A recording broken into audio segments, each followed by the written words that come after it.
Hello students, in previous video we discussed about the continent, oceans, the shape of the earth and globe. Now let's continue the chapter. Map. The word map is derived from the Latin word mappo which means a napkin. जो map शब्द है वो Latin भाषा के एक शब्द से लिया गया है मैपो जिसका मतलब है napkin. A map is a representation of the earth's surface or a part of it on a flat surface.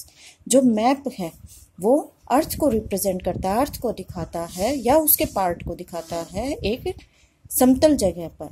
A book of maps is called atlas. और जो मैप की बुक्स है उसे एटलस कहा जाता है.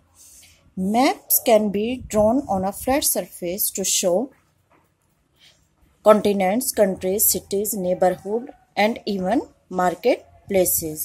जो मैप है उस फ्लैट जगह पर ड्रॉ किया जाता है या दिखाया जाता है कॉन्टिनेंट्स महाद्वीप, कंट्रीज देश, सिटीज शहर, नेबरहुड आस पड़ोस की चीज़ें या मार्केट प्लेस बाजार.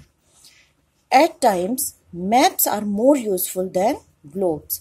जो मैप है कभी कभी ग्लोब से ज़्यादा यूजफुल होते हैं. However, maps too have disadvantages. हालांकि मैप के कुछ नुकसान भी होते हैं. The earth is shaped like a sphere, hence the shape of the earth surface is curved. जो अर्थ की शेप है वो गोलाकार है, इसलिए जो अर्थ की सरफेस है सतह है वो कर्व है, घुमावदार है. A curved surface can not be shown accurately on a paper as a paper has a flat surface. जो गोलाकार शेप है या जो कर्व्ड शेप है वो एक फ्लैट जगह पर आसानी से नहीं दिखाई जा सकती और जो पेपर है वो फ्लैट है. And orange is a perfect example of the अर्थ. जो ऑरेंज है वो अर्थ का बिल्कुल सही एग्जाम्पल है. Now let us see how the surface of the earth is represented on a map. अब हम देखेंगे कि जो अर्थ की सरफेस है वो मैप पर कैसे दिखाई जा सकती है. Mark 2 points on the orange. हम ऑरेंज की हेल्प से देखेंगे. ऑरेंज पर 2 पॉइंट मार्क करो. Peel the orange from the place in between the 2 points in such a manner that the peel is a single piece. और जो आपने 2 point mark किए हैं उनके बीच में से जो ऑरेंज का छिलका है उसे उतारो और जो छिलका है वो एक पीस में होना चाहिए, उसके टुकड़े नहीं होने चाहिए. Now spread it on a table. अब उस छिलके को टेबल पर फैलाओ. You notice that the surface is not flat. आप देखोगे कि जो वो छिलका है वो फ्लैट नहीं है, वो कर्व्ड हो जाता है. It has creases. वो अपने आप ही सिकुड़ जाता है. In addition the 2 points that were the nearest are now the farthest. और आप देखोगे कि जो 2 पॉइंट पहले पास थे अब वो दूर हो गए हैं. Hence, maps cannot be as accurate as globes, but maps show more details, especially when a small areas is being mapped. इससे पता चलता है कि मैप ग्लोब की तरह एक्यूरेट नहीं है, लेकिन मैप किसी भी चीज़ को ग्लोब से ज़्यादा डिटेल में दिखाता है, खासकर जब किसी छोटे एरिया का मैप बनाना हो. Types of maps. मैप्स के प्रकार. There are different kinds of maps. कई तरह के मैप हैं. Each kind gives different kinds of information. और हर तरह के मैप अलग अलग तरह की हमें इंफॉर्मेशन, सूचनाएं देते हैं. Political map. पहला है पॉलिटिकल मैप, राजनीतिक मानचित्र. These maps define or show political boundaries of countries, states, cities and other political divisions. ये जो मैप है ये हमें दिखाता है किसी भी देश की बाउंड्रीज, स्टेट की बाउंड्रीज, सिटी की बाउंड्रीज और भी जो पॉलिटिकल डिविजन्स हैं उनको. Physical map.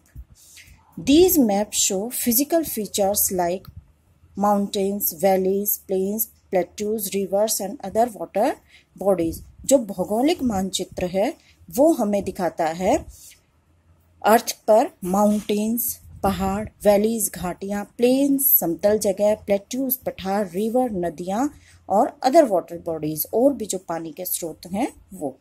Besides these There are maps that show crops grown, minerals found in various places, rainfall in different areas, industries, populations, transport, soil, natural resources, forest and wildlife. इनके अलावा भी map होते हैं जो हमें दिखाते हैं क्रॉप्स ग्रोन, जो जिस एरिया में जो क्रॉप्स उगती है, मिनरल्स, जो मिनरल्स मिलते हैं अलग अलग जगह पर, रेनफॉल, जो रेनफॉल होती है अलग अलग एरियाज में, इंडस्ट्रीज़ कहाँ कहाँ पर है, पॉपुलेशन कितनी है किसी जगह पर, ट्रांसपोर्ट और सॉइल के बारे में भी बताता है, और नेचुरल रिसोर्सेज, फॉरेस्ट और वाइल्ड लाइफ, जंगली जीवन, जंगल, ये सब कहाँ कहाँ पर हैं, ये सब मैप से पता चलता है। Language of a map, map की भाषा। Every map has a language, हर मैप की अलग भाषा होती है। In order to understand the information given on a map we must know its language.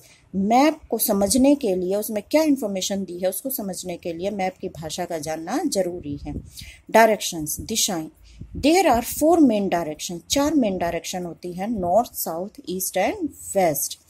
There are 4 sub direction, 4 sub direction होती है, north east, south east, north west and south waste.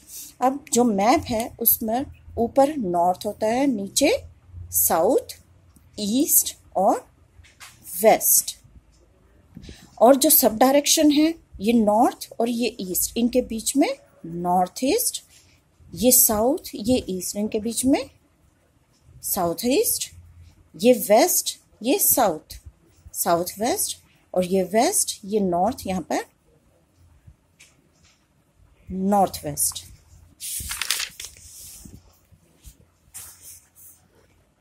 The direction on the map are also known by an arrow which is marked N। जो map के direction है वो आप arrow से भी पता कर सकते हो, इसमें ऊपर N मार्क किया हुआ है। This indicates the north direction, ये N नॉर्थ डायरेक्शन को बताता है।